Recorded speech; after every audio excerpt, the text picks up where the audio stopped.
Бүгін Алматыда бедеулікті емдеудің заманауи жолдары, вегетативті резонанстық диагностиканың бүгіні мен болашағы атты 6-шы халықаралық конгресінің бірінші күні өтті. Қосалқы репродуктивті технологияның бүгіні мен келешегі сөз болған жиында сарапшылар Қазақстандағы бедеулік мәселесін қозғады. Бүгінгі таңда отбасылардың 15% осы бедеулік мәселесіне келіп тіреледі екен. Потому что по квоте, которая... Бізге берілетін квоталар сұрыпталады. Яғни ол 35 жасқа дейінгі әйелдерге ыңғайлы, тіпті 40-қа жеткен әйелдер де келеді. Алайда біз оларды қараймыз. Егер бала көтеру резерві төмен болса, біз квота бермейміз. Себебі олардың мүмкіндіктері 45% ғана. Ал мұндағы мүмкіндік өте төмен. Сол үшін әйелдің жасы ұлғаймай тұрып, негізге алу керек. Алайда мұндай жағдайға душар болған барлық адамның қалтасы емақысын көтере алмауы мүмкін. Себебі бедеулікке қатысты бір отаның өзі 800 мың теңге. Яғни вегетативті резонанстық диагностикалық ем ЕКО арқылы балалы болуға екінің бірі талпынғанымен қаржы мәселесі көп адамды тежеп отырады.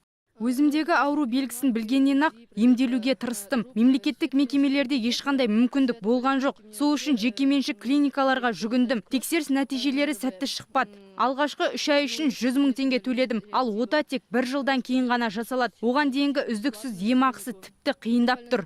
Жалпы мемлекет тарапынан 4 жылдан бері бедеулікке шалынған отбасыларға 700 квота бөлінген. Алайда бұл баласыз отбасының бәрі қамтылды деген сөз емес. Профессор Локшин Вячеслав Қазақстандағы ұрпақсыз некелердің жағдайына тоқталды.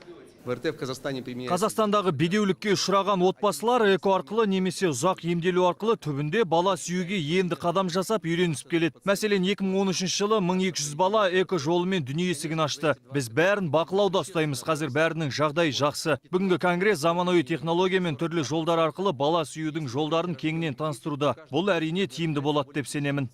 Елімізде 30 мың ерлі-зайыпты вегетативті резонанстық диагностикалық ем қабылдапты. Оның 38-40% оң нәтижесін берген. Бүгінде Қазақстанда 9500 сәби вегетативті резонанстық диагностикалық ем арқылы туылған. Бұл балалы болудың бірден-бір жолы болғанымен, көрсеткіш санының 650-і ғана мемлекеттік бюджеттен жасалған. Демек, қараша халықтың тағы бір мәселесі қаржыға келіп тірелері сөзсіз.